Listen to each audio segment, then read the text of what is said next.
Investigators in the killings of 4 University of Idaho students are searching for at least one person they believe was inside a white sedan seen near the crime scene around the time of the deaths last month, police said Wednesday. A 2011 to 2013 Hyundai Elantra was spotted in the immediate area of the off-campus home where the students were stabbed to death in the early morning hours of November 13, Moscow police said in a statement Wednesday. Information about the vehicle came from the thousands of tips police have received in the case, which has appalled the small college town of Moscow, Idaho. Investigators believe the occupant of this vehicle may have critical information to share regarding this case, the police statement said, noting it had an unknown license plate. They were all stabbed multiple times and were likely asleep when the attack began, a coroner has said. Nearly a month after the quadruple homicide, authorities have not named a suspect or located a weapon, which they believe to be a knife. Still, investigators maintain they have made progress but cannot share details as that could compromise the investigation. "We're continuously making progress," Idaho State Police spokesperson Aaron Snell told CNN. "But this is a criminal investigation, and as we make progress, we can't always provide that information." Investigators are working through more than 6,000 tips they have received over the course of the investigation so far. "We have quality information that we're working on," said Snell. Victims' belongings returned to families. On Wednesday, police began the process of returning some of the victims' belongings to their families. "It's time for us to give those things back that really mean something to those families and hopefully to help with some of their healing," Moscow Police Chief James Fry said Tuesday in a brief video statement. "I'm a dad, I understand the meaning behind some of those things," Fry said. The items removed from the house where the 4 students were killed are no longer needed for the investigation, police said. As they work to figure who killed the students, police have built a timeline of what they were doing in the hours leading up to their deaths and what happened before police were called. They all returned to the home by 2 a.m. Later in the morning, 2 surviving roommates summoned friends to the residence because they believed one of the second-floor victims had passed out and was not waking up, police said in a release. Just before noon, a person called 911 from the house using one of the surviving roommates' phones. 2 of the victims were found by responding officers on the 2nd floor and 2 others were on the 3rd floor. There were no signs of sexual assault, police said. Authorities also did not see signs of forced entry or damage.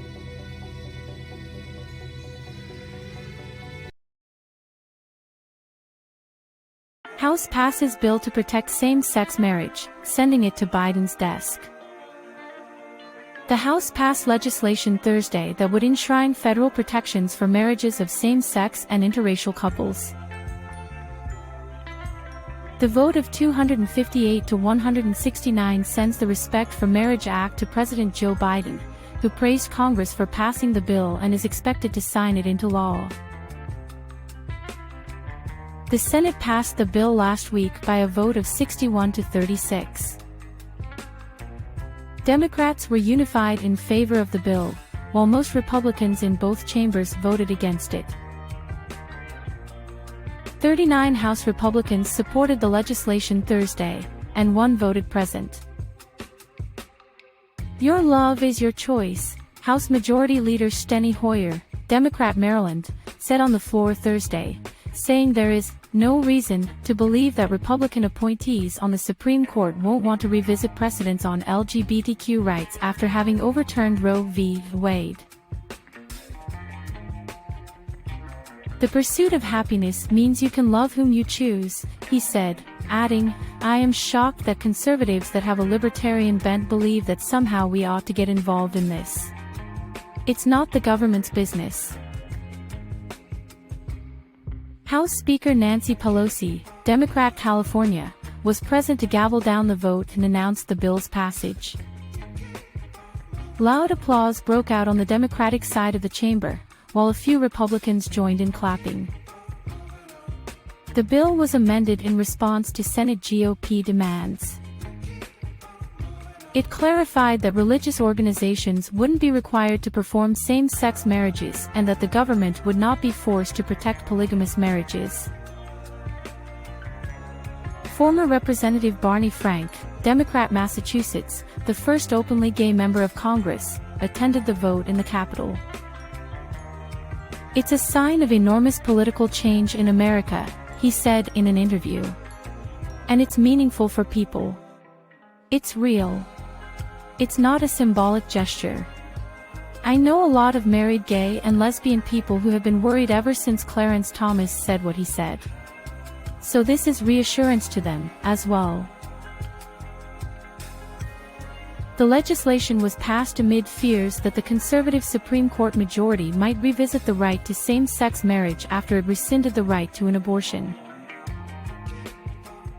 It reflects rapidly growing public support for legal same-sex marriage, which hit a new high of 71% in June, according to Gallup tracking polls, up from 27% in 1996. After the uncertainty caused by the Supreme Court's Dobbs decision, Congress has restored a measure of security to millions of marriages and families, Biden said in a statement. "They have also provided hope and dignity to millions of young people across this country who can grow up knowing that their government will recognize and respect the families they build." Biden also thanked members of both parties who championed the bill, saying, "We showed that it's possible for Democrats and Republicans to come together to safeguard our most fundamental rights." In the Senate, 12 Republicans voted with unanimous Democrats to pass the bill, which sent it back to the House. In the House, fewer Republicans voted for the bill Thursday than supported the earlier version. 7 Republicans who voted yes in July opposed Thursday's bill.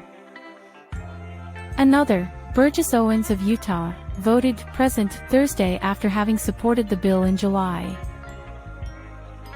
Mike Gallagher of Wisconsin and Jamie Herrera Beutler of Washington.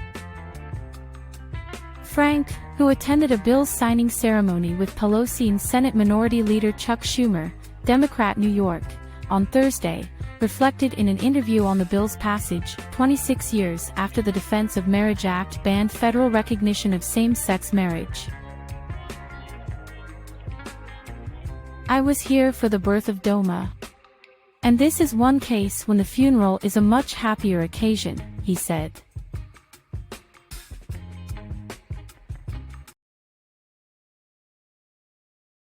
Keystone Pipeline shuts down after oil leak, halting flow of 600,000 barrels a day. The Keystone Pipeline has been shut down following a leak discovered near the border of Kansas and Nebraska.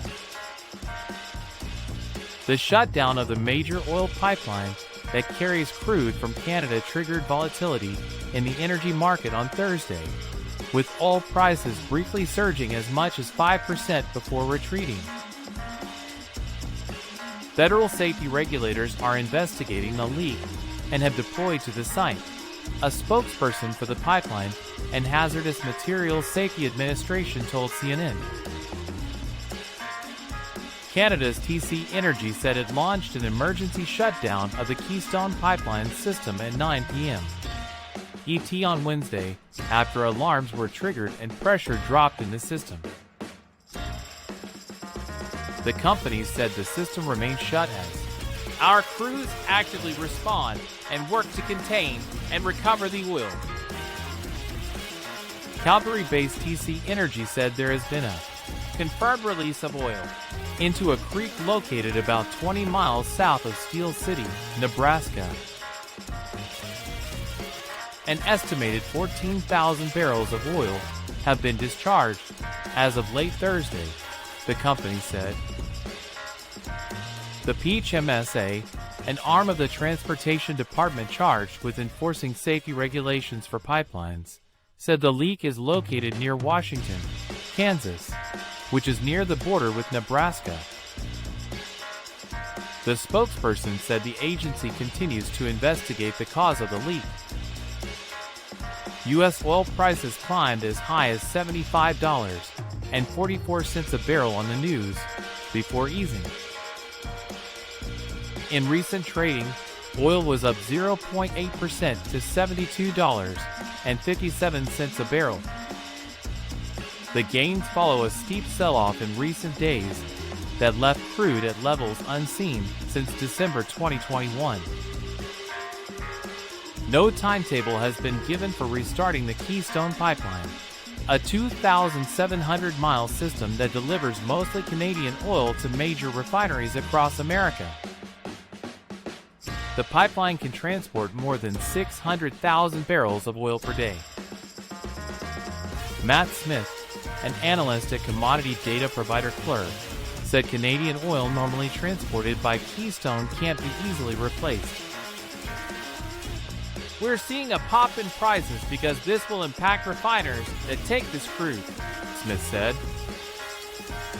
"Our primary focus right now is the health and safety of on-site staff and personnel, the surrounding community, and mitigating risk to the environment through the deployment of booms downstream as we work to contain and prevent further migration of the release," TC Energy said in a statement.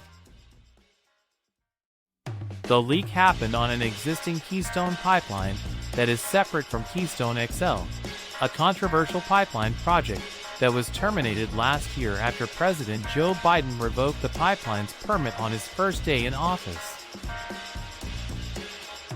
The Keystone Pipeline has experienced leaks in the past, including one in South Dakota in 2016 and another one in 2019 in North Dakota that impacted nearly 5 acres.